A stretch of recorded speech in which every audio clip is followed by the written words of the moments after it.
Selamat pagi Bapak Ibu. Mari sebelum kita melakukan segala aktivitas kita akan renungan sebentar. Hari ini Selasa tanggal 27 Juli 2021, renungan kita diberi judul Melayani dengan Harta Dunia. Sebelumnya kita akan berdoa terlebih dahulu. Mari kita berdoa. Terima kasih Tuhan Yesus, pagi hari ini kami boleh bangun dalam keadaan tubuh yang sehat. Itu semua karena kasih Tuhan yang terus Tuhan curahkan buat kami. Tuhan, sebentar kami mau membaca dan merenungkan firman-Mu. Kiranya Tuhan Yesus mengurapi setiap kami supaya kami mampu untuk mengerti dan dapat kami lakukan dalam kehidupan kami hari lepas hari. Di dalam nama Tuhan Yesus Kristus kami mengucap syukur. Haleluya. Amin.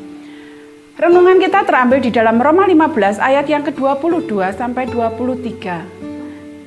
Sampai dengan ayat yang ke-33. Dan nats kita itu terambil di Roma 15 ayat yang ke-27.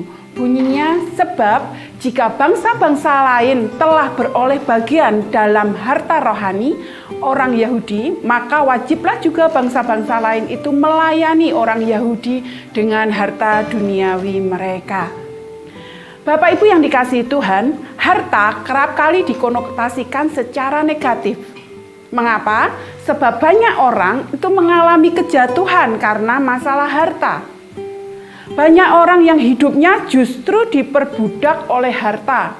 Karena ingin mendapatkan harta, orang mampu melakukan berbagai macam cara, termasuk cara-cara yang kurang baik.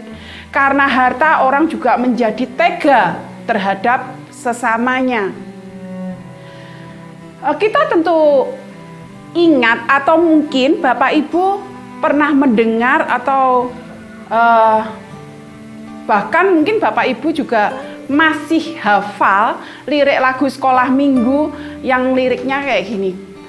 Apa yang dicari orang uang, apa yang dicari orang siang malam pagi petang, uang.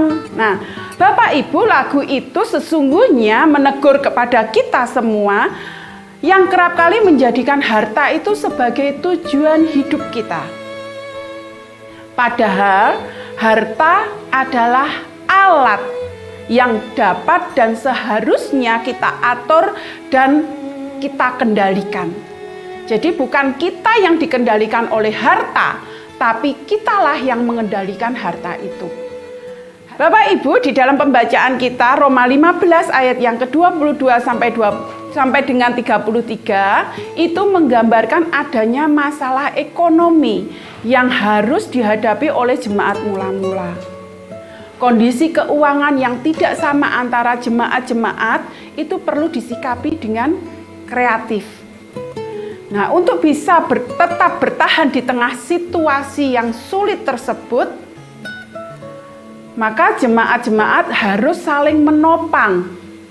Caranya bagaimana? Caranya adalah dengan mengirimkan bantuan. Jemaat-jemaat yang memiliki harta lebih mengirimkan bantuannya kepada jemaat-jemaat yang berkekurangan. Mereka harus saling bertolong-tolongan dengan apa yang mereka miliki.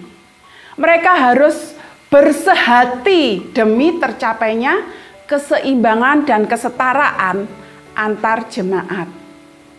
Nah, Bapak Ibu, prinsip keseimbangan dan kesetaraan inilah yang memampukan jemaat-jemaat untuk saling menolong, baik secara moral maupun material.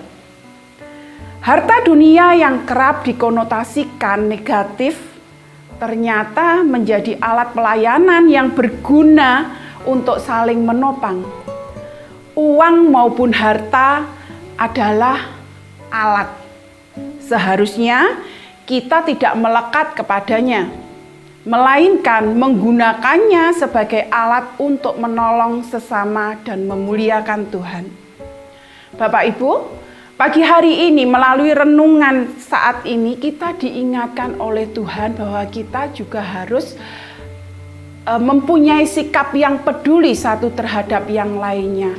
Kita juga harus saling tolong-menolong kepada sesama kita melalui apa yang kita punya.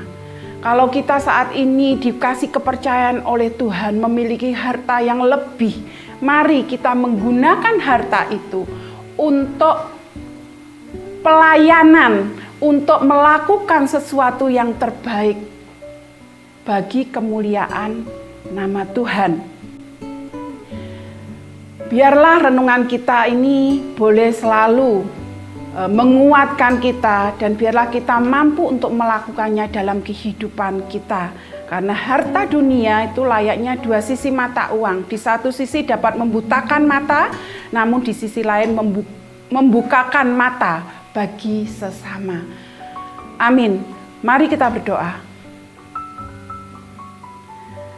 Terima kasih Tuhan Yesus, pagi hari ini melalui renungan ini Engkau kembali mengingatkan kami untuk kami mempunyai hati kepada sesama kami, untuk kami mau peduli sehingga kami pun dapat menjadi alat-Mu dan kami dapat menggunakan apa yang ada pada kami untuk kemuliaan nama Tuhan. Tuhan, sebentar kami akan memulai aktivitas kami, kiranya Tuhan Yesus pun tetap memimpin dan menyertai setiap langkah hidup kami. Di dalam nama-Mu yang kudus, kami berserah. Amin. Selamat pagi, Tuhan Yesus memberkati.